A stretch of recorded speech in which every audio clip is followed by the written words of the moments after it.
ओमथ श्री गायत्री कवचम् नारद उवाच स्वामिन् सर्वजगन्नाथ संशयोऽस्ति मम प्रभो चतुष्षष्टिकलाभिज्ञ पातकाद्योगविद्वर मुच्यते केन पुण्येन ब्रह्मरूपः कथं भवेत् देहश्च देवतारूपो मन्त्ररूपो विशेषतः कर्मतः श्रोतुमिच्छामि न्यासं च विधिपूर्वकं ऋषिछन्दोधिदैवश्च ध्यानं च विधिवत् प्रभो नारायण उवाच अस्तेकं परमं गुह्यं गायत्री कवचं तथा पठनाद्वारणान्मर्त्य सर्वपापैः प्रमुच्यते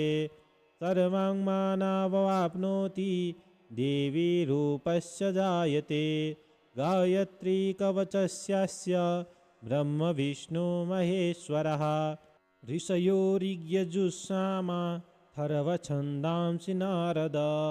ब्रह्मरूपा देवतोक्ता गायत्री परमा कला तद्विजम्भर्ग इत्येषा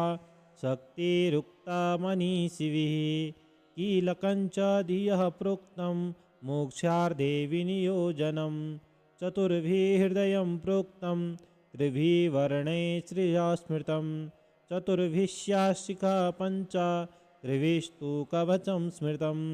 चतुर्भिः नेत्रमुद्दिष्टं चतुर्भिश्चातदस्त्रकम् अथ ध्यानं प्रवक्ष्यामि साधकाभीष्टदायकम् मुक्ता विद्रुमहेमनीलधवलाचार्ये मुखैस्त्रीक्षणैः युक्तामिन्दुनिबद्धरत्नमुकुटां तत्त्वार्धवर्णात्मिकां गायत्रीं वरदाभयां कुशकसा शुभ्रं कपालं गदां शङ्खं चक्रमथारविन्दयुगलं हस्तैर्वहन्तीं भजे गायत्री पूर्वतः पातु सावित्री पातु दक्षिणे ब्रह्म सद्य तु मे पश्चात् उत्तरायां सरस्वती पार्वती मे दिशं राक्ष्यो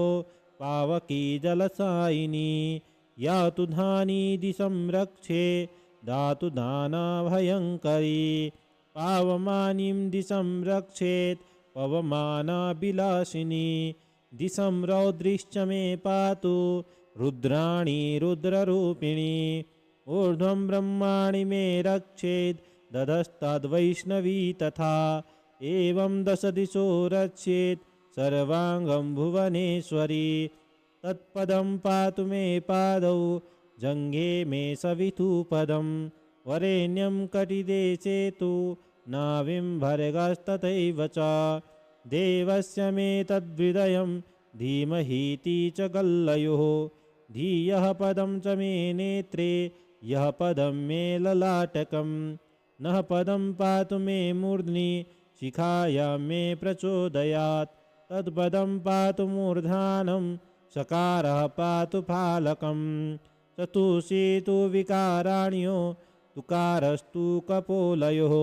नासापुटं वकारार्णो रकारस्तु मुखे तथा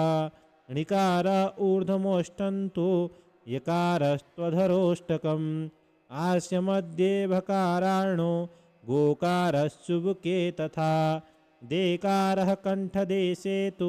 वकारस्कन्धदेशकं शकारो दक्षिणं हस्तं धीकारो वामहस्तकं